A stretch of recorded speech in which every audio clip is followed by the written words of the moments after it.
Hey, welcome back to my Edo World and Vintage Story. This is Shino. Today I'm going to use water elements to take something like this and turn it into this. We're going to walk through some advanced techniques that will make your waterfalls, ponds, and streams pop to life.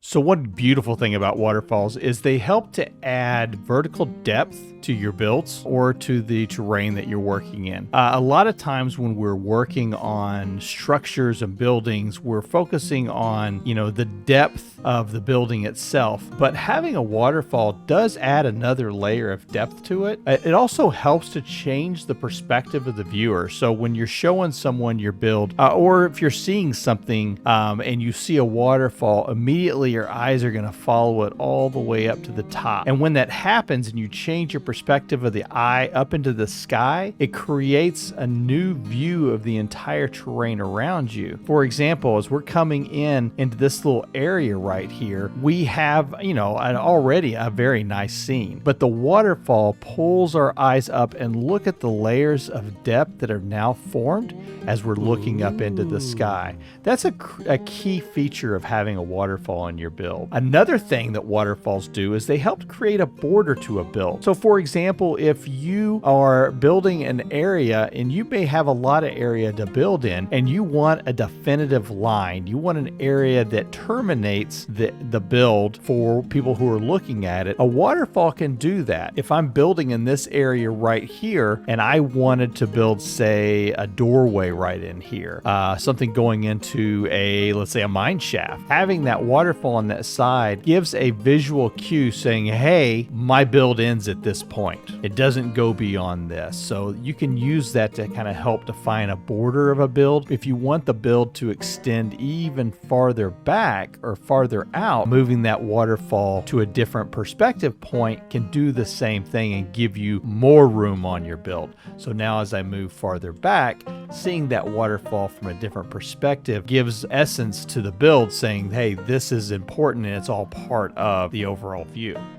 The third aspect of waterfalls that I want to talk about is that their abilities to redirect us visually with their movement. So as water is coming down this hill, we want to see the natural termination point, but we are so used to seeing the water in cubic games move in 90-degree angles. So we can see here, it's moving at a 90-degree angle to the block here, and it's moving to a 90-degree angle to the block here. Having a waterfall that can move at a 45-degree angle coming this way, even though these are still 90 degrees, but having it come at an angle here adds another dimension to the effect that this water has in the overall build. All right, so what are we going to do with this waterfall? First thing, what I need you to do is to reprogram your Minecraft mind. We've all played, we're used to these cubic games. Force us into a cubic view of life where everything is a 1 cubic by 1 cubic by 1 cubic build. We don't need to do that. This is not Minecraft. This is Vintage Story. This is the next generation. So what we can do in this game that Minecraft has done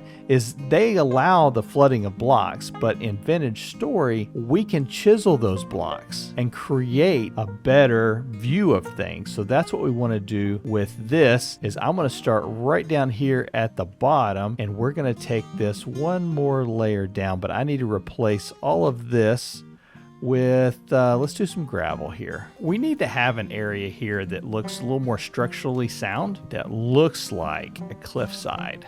We're going to create our own little waterfalls here. We know that when water comes in contact, it usually has a tendency to kind of drain stuff down just a little bit deeper. So that's what I want this to do here, is I want this to come in deeper, and we're going to allow some of this dirt to live. We're going to be changing some of this to gravel. Okay, so I want the water now to move in two different directions as it comes out of this area. I want one area to flow this way, and I'm going to control this as a straight drop straight down is what I want this to be. So we're going to put in, and we're just going to knock this block out right there, and we're going to allow the water to fall. And where it hits at, we're going to go ahead and dig a hole there because we're going to need to fill that in. Again, that's going to be where the water's making contact at. So so it's gonna be deeper there. On this side over here, we're gonna have another waterfall. This time we want it to come out at an angle. So what we're gonna do is we're going to use our chisel here and here, and we're gonna change this to, let's do 4x4. Let's knock out water there.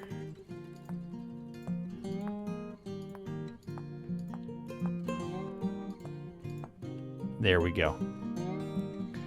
So now we've been able to have water kind of come out at a 45-degree angle to everything else that's going on. So that's what we can do by flooding blocks, is we can allow the water to come out at a specific angle, something we haven't been able to do before. And since we've got water that's traveling out, I'm going to do one more when we talk about, redirecting the visuals and being able to have the water come out at different angles. We're going to do the same thing on this side here as well and have the water come down that way. But I think what I would like to do is also do this as a chisel block. So we're going to turn that into a chisel, and we're going to take this out at the 8x8 there. So now the water is coming out, just falling over the edge just a little bit as it's coming across there. So now from this area, we've got a nice little area for water to come in. All right, that takes care of this layer. We're going to move up, because we're not done with our waterfall features yet. We want to do something just a little bit different. And I think what I would like to have here is I would like to have water moving in two different directions again. We're going to use this to kind of redirect the eyes. So while we may have water going down, we want to take it now and maybe have it fall off on this side. So we're going to have water coming straight down, and then we're going to have water cascading here into the pool and down into this area probably, then cascading 3 more times off. Okay, so let me rebuild this just a little bit. All right, let's take a look at what we've gotten so far. So water's coming up from a single source up here. I'm not exactly fond of that, but we'll make it work. Water's coming down. I did do a little bit of changing to the background just to give a little more depth to the look of it. The water is cascading into a deep pit right here. The water's in filling up, and then it's moving, yes, at a 45-degree angle or a 90-degree angle to the water flowing this way. So we have water flowing this way. It's redirecting our eyes, and then it's going back down into our area over here where we've got this dug out, and probably I'm going to go ahead and fill this in here. I don't want to be all the way filled back up. You know what I mean? This needs to look like it's the granite's piling up and being forced out farther and farther. So it should be getting shallower as we get over here towards the edges. And in fact, if we wanted to, we could even create this to be a little more shallower by carving it along the edge like I did at the beach. For example, let's drop in that block there and that block there. So we'll take this at about an angle like that. Oh. Chisel block. There we go. So see, that's another where we're flooding the block, and we're just kind of creating it to let it flow over. So the water is kind of backing up, and then it's finding its spillway out. Okay, like it, looks good. Okay, so now we're down here in this area. So now what we need to talk about is we're going to be working on kind of a pond build, but we're going to work on a stream first. And I want that stream to kind of live right down through here, and it's going to flow into this area. So let me change out the terrain the way I want this to look, and then I will be back. All right, so I'm going to go ahead and use granite gravel coming down through here, and this is where we're going to put our little stream at. We need to remember that our creeks and our streams, they don't need to be cubic anymore. You know, gone are the days where if we wanted to have a creek moving through an area, that it would look like that. Remember those? You know, and we would do our best to kind of make them meander like this through, and we would let the water run through. We don't need to do that anymore. We're more civilized now. So what I've done here is I'm going to use this as kind of the base layer of what I want this creek to look like.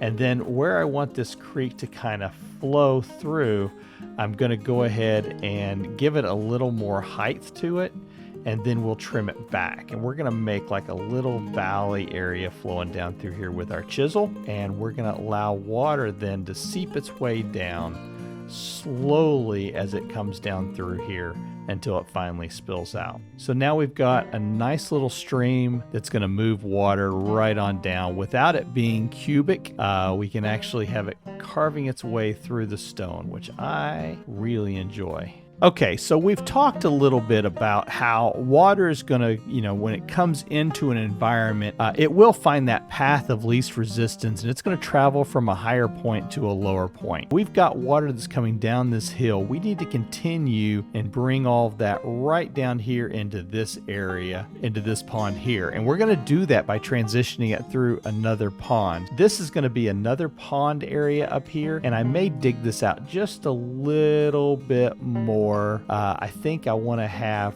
probably the water at its lowest level being right here. So let me do a little bit of terraforming in this area and turn this into more of a feature. So as I'm terraforming this area, one of the things I'm thinking of is if water were coming in, what would be the path it would take to get to the next point? So trying to create a channel that will move the water in a certain direction. We may have to adjust the depth of this just a little bit so that we can get that kind of that feel that we want. So I think we're seeing a channel flow, right through this way, and on this side, that channel is going to come, I think, right down through the middle here. Okay, so we have created the pond area. You need to understand that ponds are more than just the water. Ponds are the shoreline. If you look at this area right here, which is a naturally formed pond within the game of Vintage Story, you're going to see that the life that exists within the pond itself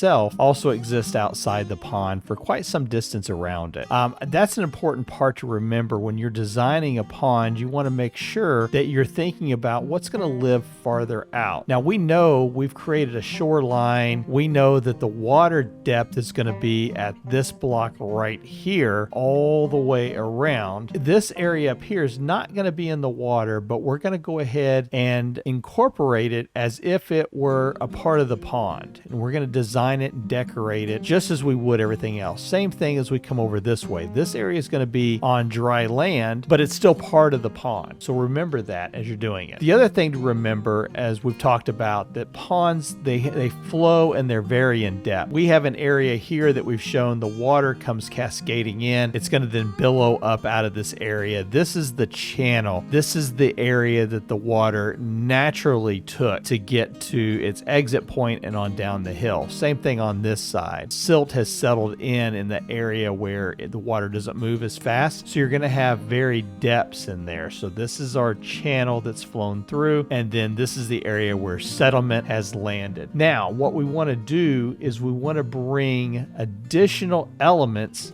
down inside the pond. We've seen in the naturally occurring ponds in Vintage Story now where, we have stuff on the surface and stuff that grows into it, and there are certain circumstances where you may see stones that are down there because we can flood those items now. Let's think bigger. Let's think about other things that we can put in there that's going to help bring a little bit more realism into it. For example, we're going to take one piece of cypress and we're going to put it down. Let's go right here. We're going to take that up too high right there. We're going to take another one, put this one like this. Very nice. So that's one element that we can add into it. Another thing that's really nice to add into these is my favorite, the trapdoor. Trapdoors give a good contrast, and it shows like there was life there to begin with. Now, you don't have to, if you're doing a more formal build, you probably don't want to throw in debris into the bottom of your pond. But think about some of the things that you can do. This is an interesting effect if you're working on a Japanese build and you want to show where there might be a water gate. You can use that as a water gate, which I think has a neat effect to it. All right, next thing we need to do is let's flood this area. Nice little water feature here, nice little pond. So let's take a look at this all together. We can see now the difference that we've made in this so far. Water, our eyes are drawn. If we were to approach this from this area, you can see how now our eyes are drawn. It gives us like a destination. We see this from a distance here, and we think to ourselves, we can see this, and we're drawn to it. We're like, what is this? And that's the entire idea of the water feature, is to draw us into this area. And that's exactly what this does. The little meandering stream as it comes up through, and we're going to be able to come through and do some plantings all along the edge of this, which is another kind of key concept I want to try to remind you of. Mother Nature has one of the best paintbrushes that you're going to find. See how things are done in a natural setting. You'll usually have a lot of the same plants will be kind of grouped together just because of propagations. As you see that, then go ahead and incorporate that into what you're doing as well. Don't get too caught up in, I want a whole variety of stuff. Keep it simple. Maybe add a little spot of color here and there instead of going hog wild crazy on it. So I'm going to come in now and around these areas, especially these features, I'm going to go ahead and add in some of this growth, and I'm going to try to keep the large stuff towards the back, and I'm going to drop the smaller stuff in front. See that? So I'm going to keep that kind of. Now, in a situation where I have an area like this, I may go ahead and just reverse it just a little bit, just to kind of give it a little more depth and a little more reach to it. Really nice. Let's get some area done over here. And since this is a nice dark area, let's go ahead and put some vertical light in there. Very nice. And there we go. We have our nice little water features now. And look at at that effect that we have. See how the mud that's kind of showing in there really pops. And now if we wanted to, let's drop that in. We'll give our fishies a little bit of space here. And see, now we can come in, we can add little fishes into the stream areas, especially where we've trimmed this out. Isn't that nice? Now we've got little fish that live in these little streams where we never had that before. And there you have it. Waterfalls, streams, and ponds. Water elements that we're going to be incorporating into our Edo World as we continue this series. Hope you learned something from this. I had a lot of fun putting it all together. If there's anything you'd like to see me add to this, or if you have any questions, please leave a comment down below. Thanks for spending time with me. This is Shino, and we'll see you next time. Take care.